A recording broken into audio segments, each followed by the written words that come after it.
தாவைக்காவில் உள்ளடி அரசியல் தீவிரம், வேட்பாளர்களை கண்டறிய விஜய் திணறலா? சட்டப்பேரவை தேர்தல் தேதி அறிவிக்கப்பட்டுள்ள நிலையில் தேர்தலை எப்படி எதிர்கொள்வது என முடிவெடுக்காமல் இன்னமும் திணறி வருகிறது தாவைக்கா. பாஜகவோடு கூட்டணிக்கு போகலாம் என ஒரு தரப்பு சொல்ல, தனித்தே நின்று சாதிக்கலாம் என இன்னொரு தரப்பு சொல்வதால் என்ன செய்வது என்று புரியாமல் தவிக்க ஆரம்பித்திருக்கிறார் விஜய் என தகவல்கள் கூறுகின்றன.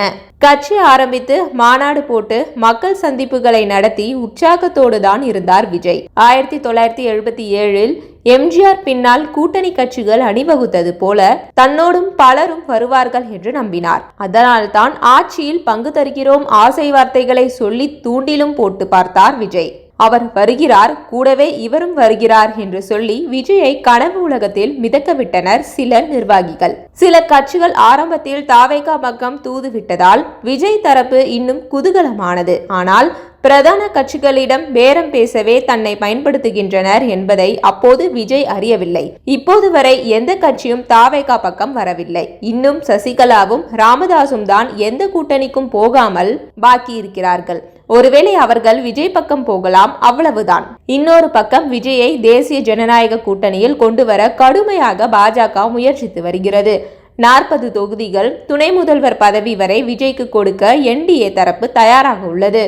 இதனை ஏற்கலாம் என ஒரு தரப்பும், வேண்டாம் என மற்றொரு தரப்பும் மல்லு கட்டி வருகிறார். ஒரு தேர்தலை சந்திப்பதற்கு உள்ளாகவே தாவைக்காவில் பல அதிகார மையங்கள் முளைத்துள்ளன. ஜான் ஆரோக்கியராஜ், புசியானந்த், ஆதவ் அர்ஜுனா, செங்கோட்டையன் என ஆளுக்கு ஒரு பக்கம் விஜயை உலுப்பி வருகிறார்கள்.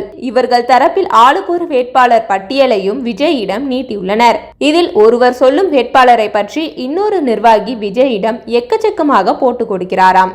இவர்களில் யார் சொல்வது உண்மை, யாருக்கு தொகுதியில் செல்வாக்கு உள்ளது என கள நிலவரம் தெரியாமல் குழம்பி தவிக்கிறாராம் விஜய். இது மட்டுமின்றி விஜய்க்கு நெருக்கமான சில முக்கிய புள்ளிகள் சீட் கேட்பவர்களிடம் 3 சீட் வரை வசூல் செய்வதாகவும் புகார் எழுந்துள்ளது.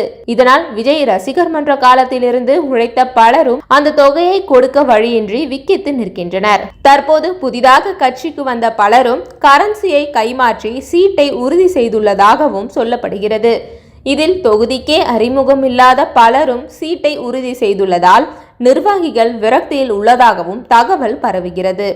இன்னொரு பக்கம் கட்சியின் முக்கிய தலைவர்கள் பலரும் தங்களுக்கு வேண்டப்பட்ட நபர்களுக்காக பணத்தை கட்டி 5 தொகுதிகள் 10 தொகுதிகள் என புக் செய்வதாக புகார்கள் பறக்கிறது. அப்படி இப்படி என பார்த்தாலும் சுமார் 150 தொகுதிகளுக்கு மட்டுமே வேர்த்தான வேட்பாளர்கள் சிக்கியுள்ளனர் என்று சொல்லப்படுகிறது.